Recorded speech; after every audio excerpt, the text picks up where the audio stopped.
하나님의 말씀은 베드로전서 1장 13절에서 25절까지 말씀입니다. 그러므로 너희 마음에 허리를 동이고 근신하여 예수 그리스도께서 나타나실 때에 너희에게 가져다 주실 은혜를 온전히 바랄지어다. 너희가 순종하는 자식처럼 전에 알지 못할 때에 따르던 너희 사욕을 본받지 말고 오직 너희를 부르신 거룩한 이처럼 너희도 모든 행실에 거룩한 자가 되라. 기록되었으되 내가 거룩하니 너희도 거룩할지어다 하셨느니라. 외모로 보시지 않고 각 사람의 행위대로 심판하시는 이를 너희가 아버지라 부른즉 너희가 나그네로 있을 때를 두려움으로 지내라. 너희가 알거니와 너희 조상이 물려준 헛된 행실에서 대속함을 받은 것은 은이나 금같이 없어질 것으로 된 것이 아니요 오직 흠없고 점없는 어린 양 같은 그리스도의 보배로운 피로 된 것이니라. 그는 창세전부터 미리 알린 바 되시니라. 이 말세에 너희를 위하여 나타나신 바 되었으니 너희는 그를 죽은 자 가운데서 살리시고 영광을 주신 하나님을 그리스도로 말미암아 믿는 자니 너희 믿음과 소망이 하나님께 있게 하셨느니라. 너희가 진리를 순종함으로 너희 영혼을 깨끗하게 하여 거짓이 없이 형제를 사랑하기에 이르렀으니 마음으로 뜨겁게 서로 사랑하라. 너희가 거듭난 것은 썩어질 씨로 된 것이 아니요 썩지 아니할 씨로 된 것이니 살아있고 항상 있는 하나님의 말씀으로 되었느니라. 그러므로 모든 육체는 풀과 같고 그 모든 영광은 풀의 꽃과 같으니 풀은 마르고 꽃은 떨어지되 오직 주의 말씀은 세세토록 있도다 하였으니 너희에게 전한 복음이 곧 이 말씀이니라.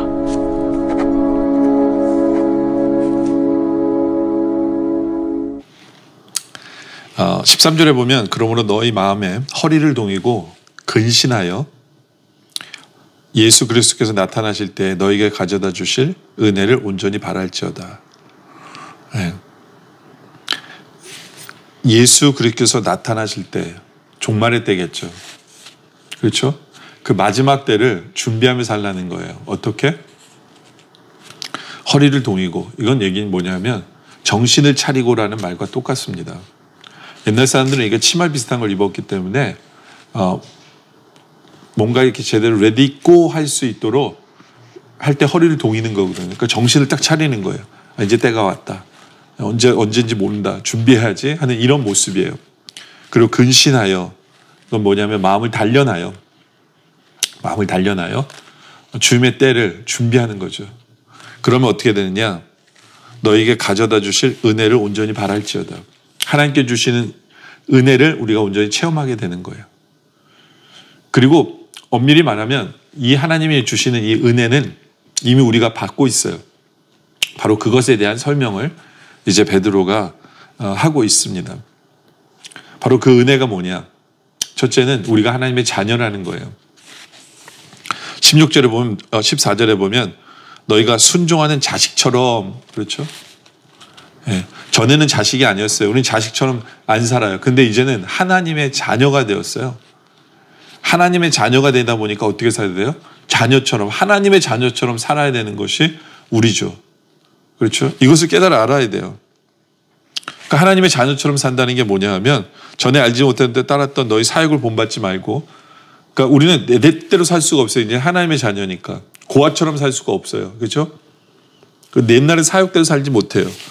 그러면서 15절에 오직 너희를 부르신 거룩하신 이처럼 너희도 모든 행실에 거룩한 자가 되라.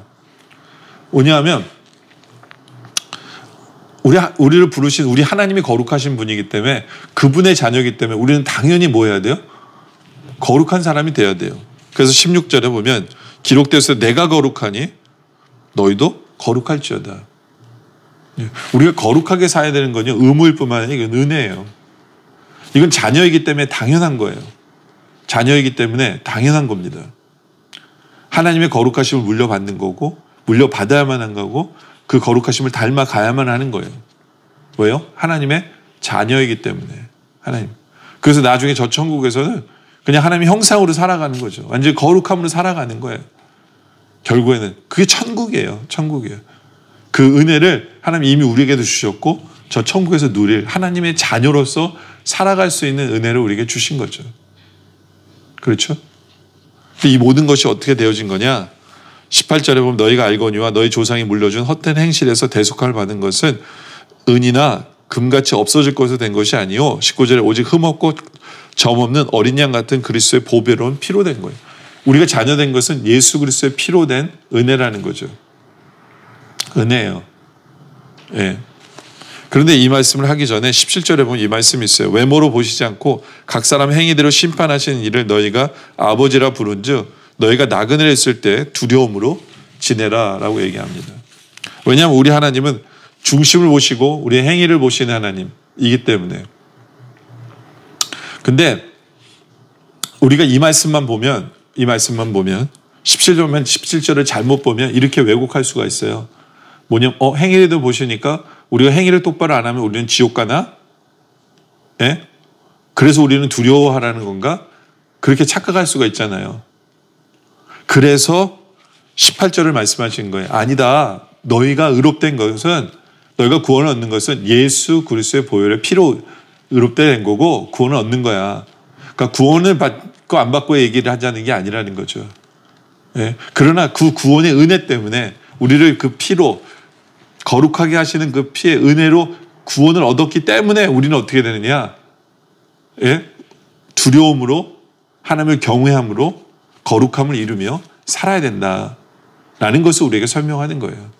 그 은혜 때문에 우리는 더욱더 거룩함으로 살아야 되는 것이 우리다라는 것을 오늘 말씀 우리에게 설명해 주는 거죠. 그러면서 우리에게 21절에 보면 이런 말씀하세요. 너희는 그를 죽은 자 가운데 살리시고 영광을 주신 하나님을 그리스도로 말미암아 믿는 자니 너희 믿음과 소망이 하나님께 있게 하셨느니라. 바로 여기 믿음, 소망이 나오죠. 근데 한 가지 빠진 게 있죠. 사랑이죠. 그렇죠? 네. 하나님 우리로 믿게 하시고 하나님 안에 소망을 두게 하셨어요. 그렇기 때문에 우리가 뭐 해야 되느냐? 22절에 너희가 진리를 순종함으로 너희 영혼을 깨끗하게 하여 거짓이 없이 형제를 사랑하게 이르렀으니 마음으로 뜨겁게 서로 사랑하라 라는 거죠. 우리가 주님 오실 날을 준비하면서 우리가 뭐 해야 되느냐? 뜨겁게 서로 사랑하며 살아야 돼요. 사랑하며 살아야 된다. 주를 믿고 주께 주신 소망을 붙들고 살아가면서 바로 그것 때문에 그 주원해 주신 은혜 때문에 믿음 때문에 소망 때문에 우리는 어떻게 해야 되냐? 더 많이 사랑하며 살아가야 되는 것. 바로 그것이다 라는 거예요. 예. 이것이 하나님 우리에게 주신 은혜이기도 해요. 우리를 사랑하심으로 말미암아 이제는 사랑할 수 있는 존재가 됐어요. 예. 우리는 사랑을 고민하는 존재가 됐어요. 이건 주님의 은혜입니다. 그리고 우리가 주님 오시는 그날 이제는 영원히 우리는 하나님을 뜨겁게 우리와 함께한 사람들 사랑하며 살게 되죠. 그렇죠? 근데 이 땅에서도 우리가 그 은혜를 누리며 살아가라. 사랑하며 살아라. 라고 우리에게 말씀하시는 겁니다. 예. 바로 그것이 내가 사랑하며 살 수 있는 것이 나의 책임일 뿐만 아니라 하나님이 나에게 주신 은혜다 라고 여기면 우리는 더 하고 싶어지겠죠. 억지로가 아니라 내가 하나님으로부터 사랑을 받았기 때문에 그리스도의 십자가를 피해 보혈의 은혜로 말미암아 사랑을 받았기 때문에 야 나도 저렇게 사랑하고 싶어야지. 나도 사랑하고 싶다. 예? 나도 사랑해야지. 예? 그 사랑의 공동체를 만들고 예? 사랑의 관계를 만들고 주님의 사랑을 닮아가고 야 이런 영광스러운 이 자리를 나에게 허락하셨기 때문에 이것이 은혜고 주님 나는 사랑하며 삽니다. 라는 이러한 그 고백, 이러한 결심, 이렇게 하고 싶은 자원의 마음 이것이 우리에게 넘치기를 원합니다. 왜냐하면 우리는 하나님의 자녀고 왜냐하면 우리는 하나님 닮은 거룩하심을 이룰 수밖에 없는 존재이기 때문에 바로 그 은혜를 입었기 때문에 우리는 당연히 사랑하고 싶어지는 것으로 그런 소원이 우리 안에 가득하기를 원합니다. 그러면서 23절에 너희가 거듭난 것은 썩어질 씨로 된 것이 아니요 썩지 아니할 씨로 된 것이니 살아있고 항상 있는 하나님의 말씀으로 되었느니라. 예. 여러분들 하나님의 말씀으로 우리가 지음을 받았어요. 그리고 이제는 하나님의 말씀으로 살아가요. 얼마나 큰 영광입니까? 그 놀라운 없어지지 않을 영원한 하나님의 말씀대로 우리는 살고 있는 거예요. 그 말씀을 소유한 사람들이에요. 그래서 24절은 그러므로 모든 육체는 풀과 같고 그 모든 영광은 풀의 꽃과 같으니 풀은 마르고 꽃은 떨어지되 오직 주의 말씀은 세세토록 있도다 하였으니 너에게 저는 복음이 곧 말씀이니라. 영원한 말씀을 소유하고 있는 우리들이에요. 여러분들 우리가 소유한 돈, 지금의 생명, 건강 다 없어져요. 영원하지 못해요. 근데 우리가 영원한 것이 하나가 있어요. 그게 뭐냐? 하나님의 말씀이에요. 말씀으로 지음을 받았고 그리고 말씀은 지금도 받고 있고 그 은혜를 누리고 있는 거예요. 이것이 얼마나 큰 은혜인가를 우리가 깨달아서 말씀을 귀하게 여기는 우리들이 원합니다. 말씀을 사모하는 우리들이길 원해요. 예. 말씀이 어디 그냥 널려 있다고 생각해서 하찮게 여기지 않기를 원합니다. 말씀은 하나님의 말씀이고 하나님의 음성이고 그 말씀은 나에게 주시는 능력의 말씀이고 그 말씀대로 이루시는 하나님. 능력의 말씀을 우리에게 주셨어요. 은혜예요. 은혜예요. 주님 오시는 그날까지 내가 이 말씀 붙들고 끝까지 이 영원한 말씀 끝까지 붙들고 살아가리라. 그리고 이 말씀은 천국에서도 영원하거든요. 영원한 이 천국의 말씀. 귀한 말씀. 감사하며 사모하며 사랑하는 그렇게 그날을 준비하며 그렇게 주님 주신 은혜를 누리며 살아가는 우리 모두가 되어지기를 주님의 이름으로 축원합니다. 기도드리겠습니다. 아버지 하나님, 주님 오시는 그날을 위해 허리를 동이고 근신하며 준비하며 깨어있어 주께서 내리신 은혜를 지금도 맛보며 그때 누릴 은혜를 바라보게 하여 주시옵소서. 우리를 자녀 삼아주신 감사합니다. 나의 아버지가 거룩하시기에 우리도 하나님이 거룩하시기 때문에 거룩한 것이 당연하다게 여기며 거룩한 삶을 추구하는 우리들 되게 하여 주시옵소서. 거룩하지 않은 것은 말도 안 될 생각하며 배격하는 우리들 되게 하여 주시옵소서.